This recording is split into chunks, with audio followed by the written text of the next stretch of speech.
income tax introduction part. In that we have did the direct tax versus indirect tax, okay ना. और direct tax का हम लोगों ने क्या कहता है, distinguish भी कहता है direct versus indirect. Any tax which is cannot be shifted to the other person. जिस आदमी का टैक्स हो उसको ही भरना है, ये क्या है डायरेक्ट टैक्स. उसका बर्डन किसी और पे आप नहीं डाल सकते. मीन्स अगर उमेश का इनकम टैक्स है तो मेरे को भरना है, मैं वो पैसे आपके बच्चों की जेब से नहीं ले सकता हूँ. But sales tax, service tax बच्चों ऑल द हम लोग स्लम एरिया में पढ़ते तो सर्विस टैक्स चार्ज नहीं लेते, लेकिन बड़े बड़े क्लासेस में जाओगे आप तो जो फीस है फीस के साथ वो लोग सर्विस चार्ज भी लेंगे, वो आपसे लेके फिर गवर्नमेंट को देंगे. इसका तो उन्होंने अपना बर्डन क्या किया, बच्चों पे शिफ्ट कर दिया. That is called indirect tax. Okay.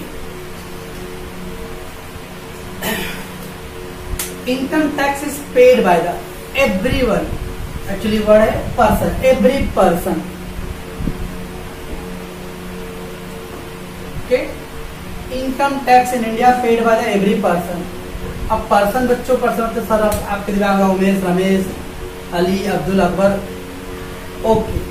But person के डेफिनेशन इनकम टैक्स में बहुत ज्यादा है. यहाँ आपको मैं एक एग्जांपल दे रहा हूँ, याद करो 12th ओसी जॉइंट स्टॉक कंपनी या ऐसा बीकॉम में भी था लॉ में. जॉइंट स्टॉक कंपनी में से एक वर्ड था आर्टिफिशियल पर्सन.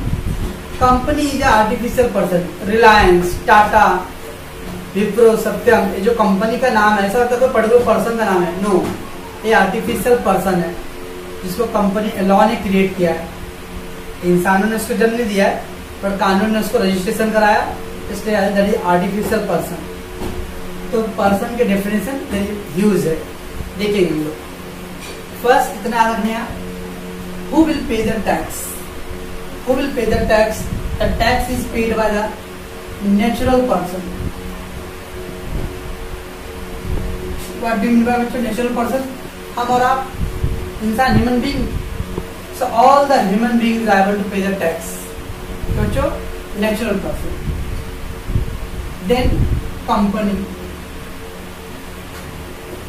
business authority. जितने भी company business authority है, they all have to pay the tax. All the corporation, LIC Life Insurance Corporation, GIC General Insurance Corporation, hotel, everybody. तो बच्चों तो सबको टैक्स भरना है, तो ये सब डेफिनेशन में आएगी. तो direct tax is applied to the individual, organisation, institute and corporation. Okay. Direct tax apply to whom? It is applied to every individuals, every organization, every institute and every corporation. Every individual they have to pay the income tax. Mister Umesh, Ramesh, Dharmesh, Ali, Mahesh, everybody को क्या देना पड़ता है, income tax. Every individual have to pay the income tax. Corporate tax जितने भी business houses है बच्चों, business houses मतलब चाहे वो पार्टनरशिप फर्म में हो, जॉइंट स्टॉक कंपनी हो, जितने भी बिजनेस कर रहे हैं उन लोगों को कॉर्पोरेट टैक्स भरना पड़ता है. अब कॉर्पोरेट टैक्स भरने के लिए नॉर्मल उनका इनकम जो है वो 1 करोड़ के ऊपर रहेगा तो, ठीक है ना. So that means of corporate tax. And जिसके पास प्रॉपर्टी है, बंगलो है, बिल्डिंग है, जमीन है, गांव का खेत है, ये सबको भरना पड़ता है वेल्थ टैक्स. आपका गोल्ड प्रॉपर्टी है, एफडी यानी फिक्स डिपोजिट है. So every individual income tax, every corporate वाले बिजनेसमैन कॉर्पोरेट टैक्स. जिसके प्रॉपर्टी है they have to pay the wealth tax. अब पाइपलाइन में भी बच्चों हम लोग का घर है लेकिन हम लोग टैक्स नहीं भरते क्योंकि ये झुग्गी झोपड़ी स्लम एरिया में, ये अगर रजिस्टर एरिया होता तो हम लोग टैक्स भरते थे. बहुत सारे रजिस्टर्ड सोसाइटी होता, भले चौल है लेकिन रजिस्टर्ड रहेगा तो you have to pay the tax. तो बच्चों ना, income tax need to be paid by the every individual on the basis his taxable income. अब कितना टैक्स भरना पड़ता है बच्चों, तो साल भर का हमको अपना इनकम निकालना पड़ता है. अब इनकम में 2 टैक्स इनकम होते हैं बच्चों. The income divided into 2 category.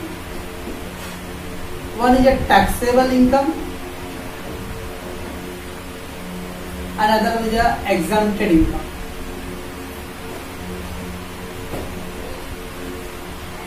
Taxable income means the income on which you have to pay the tax. The income on which you have to pay the tax, that is called taxable income. आपके पास बहुत सारे 100 रुपए income है, लेकिन क्या उसमें 2 category है, कितने इनकम जिस पे जो 100 में से आपको टैक्स भरने से आपका 80 रुपीज इनकम है जिस पे टैक्स भरना है, ये 80 रुपीज का आ गया आपका टैक्सेबल इनकम हो गया। एंड एग्जाम्प्टेड मतलब माफ, नो टैक्स। एग्जाम्प्टेड मतलब नो टैक्स, उस पर टैक्स नहीं भरना है, वो 20 रुपए के इनकम का आपको टैक्स नहीं भरना है। सब कौन कौन सा इनकम जिसमें टैक्स नहीं भरना है, अभी लंबा सफर है, ओके, तो आप पेशेंस रखो। तो इनकम को हम 2 कैटेगरी डिवाइड करते हैं, which are the income is taxable और which are the income is exempted. Taxable income is the income on which you have to pay the tax. Exempted income is income है but no need to pay any tax. जैसे एक example है agriculture income. बच्चों agriculture income मतलब खेती से income, खेती से जो भी इनकम होता है बच्चों उस पर 1 रुपए का टैक्स नहीं भरना पड़ता है। अब कुछ लोग बोलेंगे सर खेती में इनकम ही कहाँ होता है, ओके ना, वो डिबेट है। अभी मैं आपको 2006 से 2014 तक का ये आंकड़ा दे रहा हूं, 15 लाख करोड़ रुपीस खाली एग्रीकल्चर इनकम आ गई। 15 लाख करोड़, 15 के आगे अभी जो 20 लाख करोड़ का पैकेज सुने लगे ना, कितना जीरो, बस 15 लाख करोड़ के आसपास वो इनकम है एग्रीकल्चर से खाली, ओके। अब अरे ये इनकम किसका है, जो जमींदार साहूकार 100 एकड़ जमीन 100 बीघा जमीन लिए वो लोग चोर लोग का। इसलिए सुनते रहो कि बहुत सारे नेता लोग बोलते हैं, अरे जैसे महाराष्ट्र में शरद पवार जी हैं, उनके पास 80 या 90 शक्कर के मिल के कारखाने हैं, बिकॉज एग्रीकल्चर के नाम पे नो टैक्स। इसमें भी बहुत सारे वो करप्शन है, ओके ना, वो नाम रखा गया कि एग्रीकल्चर इनकम एग्जाम। ऐसे 2007 में कुछ एग्जाम आया था, अमिताभ बच्चन मैं किसान हूँ, किसी पिक्चर में भी उसने किसान का रोल नहीं किया रहेगा, लेकिन किसान हूँ वो इसलिए क्योंकि किसान बोलने के बाद क्या आएगा, आपका अगर बॉलीवुड का भी इनकम है तो वहां पे आप दिखाओगे तो आपको नो टैक्स भरनी। ऐसा हम लोग देखेंगे बहुत सारे एग्जाम्पल, मैं किसी इंडिविजुअल की तरफ नहीं जा रहा हूँ, हम बता रहा हूँ कि एग्रीकल्चर इनकम, तो एग्रीकल्चर इनकम में गरीबों का तो इनकम होता नहीं बात है, लेकिन जो बड़े बड़े लोग हैं वो एग्रीकल्चर के नाम पे क्या कर रहे हैं, टैक्स माफ ले रहे हैं। दूसरे भी तरह के इनकम कमाते हैं, उनको दिखाते कि मैं एग्रीकल्चर में कर रहा हूँ। तो इनकम है divided into 2 part, taxable income versus exempted income. Taxable income means the income on which you have to pay the tax, and exempted income is on which you have no need to pay any tax. Okay, देखिए बहुत सारे list का 230 section 231 बच्चों, okay. तो person का जो definition है under section 2 sub section 31 पे है, ओके। उसका एक कोड वर्ड है IHCFABLA। IHC फाबला। अरे आई मीन्स बच्चों इंडिविजुअल्स, आई मीन्स इंडिविजुअल, और इंडिविजुअल का एक ही वर्ड समझ लेगा ह्यूमन बीइंग। ह्यूमन बीइंग बच्चों इंसान, that is come under the individual bachcho, okay. So every individual have to pay the tax, male female third gender सब लोगों को टैक्स भरने हैं। अगर वो ह्यूमन कैटेगरी में है तो उसको टैक्स भरना है। So all the human being treat as a individual, okay बच्चों। H स्टैंड पर HUF। HUF क्या था बच्चों, हिंदू अनडिवाइडेड फैमिली। याद आ रहा कुछ 12th का उसी हिंदू अनडिवाइडेड फैमिली। तो उसमें क्या था, कर्ता, कोपार्टनरी, यस। तो हिंदू अनडिवाइडेड फैमिली में जो रिलेटेड बिजनेस कर रहे हैं उसमें all 3 successive generation, the grandparents, parents and children. Karta मतलब जो हेड ऑफ द फैमिली था, and copartner other members. So HUF। C stand for जो कंपनी। कंपनी मालूम है, रिलायंस, टाटा, विप्रो, ये सब कंपनी है। Joint stock company, joint stock company, okay बच्चों। That also including the person, okay. तो इनकम टैक्स में पर्सन हम लोग हिंदी में पढ़ते हैं, ऐसे इंग्लिश लैंग्वेज बोले पर्सन मतलब individual person, but income tax में इसका इंक्लूसिव डेफिनेशन है इसके। F stands for firm बच्चों. Firm means partnership firm. Okay, you know already? Yes. A, that is called word AOP. Association of person. Association person मतलब कुछ लोगों का group, कुछ 2, 4, 5 लोग मिलके 10 लोग मिलके क्या किए, एक बिजनेस बनाए, उनका कॉमन पर्पस प्रॉफिट कमाना. That is club, hotel. इस तरह से एसोसिएशन ऑफ पर्सन, जहाँ पे पार्टनरशिप की तरह ही है ना. एसोसिएशन मतलब लोगों का समूह. तो कुछ लोगों ने मिलकर आ रहे एक क्लब बना लिया है और उसका profit, that association of person. B, body of individual. Body of individual ये दोनों में कोई फर्क नहीं है बच्चों. के बॉडी ऑफ इंडिविजुअल बोलो या एसोसिएशन, यानी लोगों का ग्रुप. इसका बेस्ट एग्जाम्पल है मंडल, तरुण मित्र मंडल, स्वरूप मित्र मंडल. जितने भी गणपति मंडल है इस साल उनका भी कमंडल निकलने वाला है कि गवर्नमेंट ने सार्वजनिक गणेशोत्सव को एकदम टोटली एकदम बड़े पैमाने पे नहीं करने बोले हैं. ओके, तो देख लो कभी चंदा वंदा मांगने वाला सिस्टम. ते मंडल है, 10-12 लोग मिलके एक मंडल बना लो. That is body of individual. बच्चों एल स्टैंड पर लीगल अथॉरिटी और local authority. Local authority, local authority मतलब सरकारी संस्थाएं, BMC, state government, central government, gram panchayat,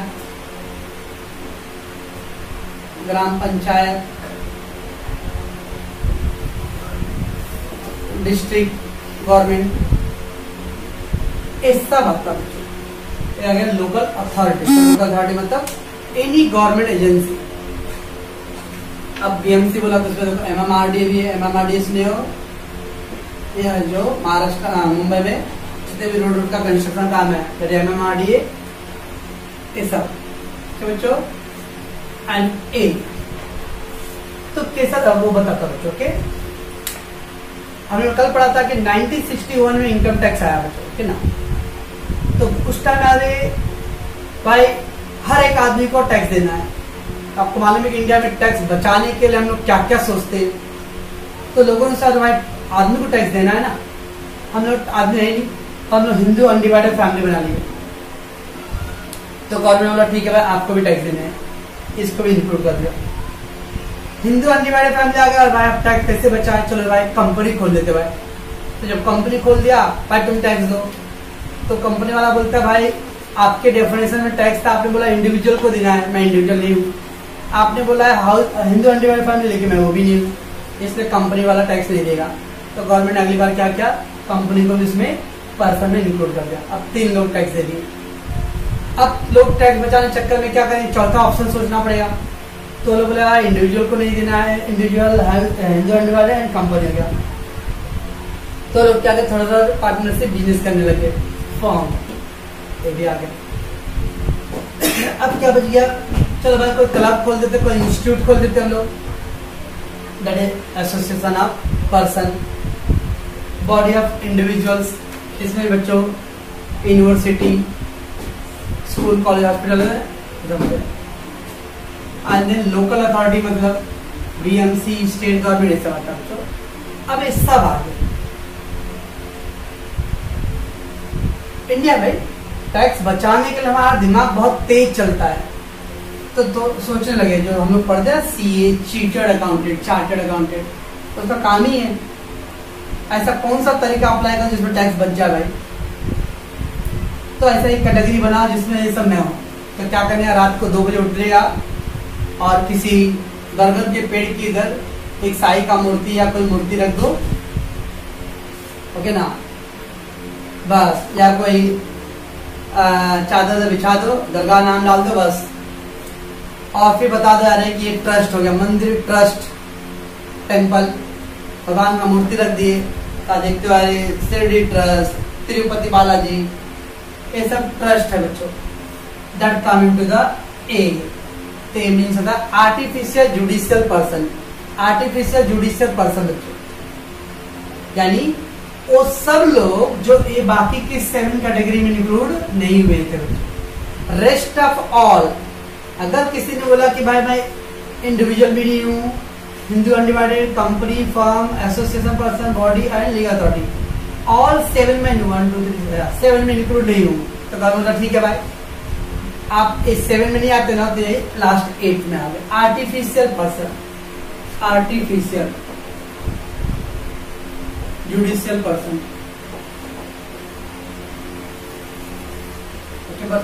अब इसमें क्या एग्जाम्पल, 3 महीने से उमेश और रमेश अनएम्प्लॉयड हम लोग बैठे यहाँ, जॉब नहीं चल रहा है, फैमिली चलाना क्या करे अभी, तो हम लोग क्या किए, क्लास में ही मैं ऐसे ध्यान मग्न हो गया, रमेश सर जैसे पूजा वूजा कर रहे मेरा ही, और वीडियो पे डाल दिए कि उमेश बाबा का भगवान का अवतार हो गया।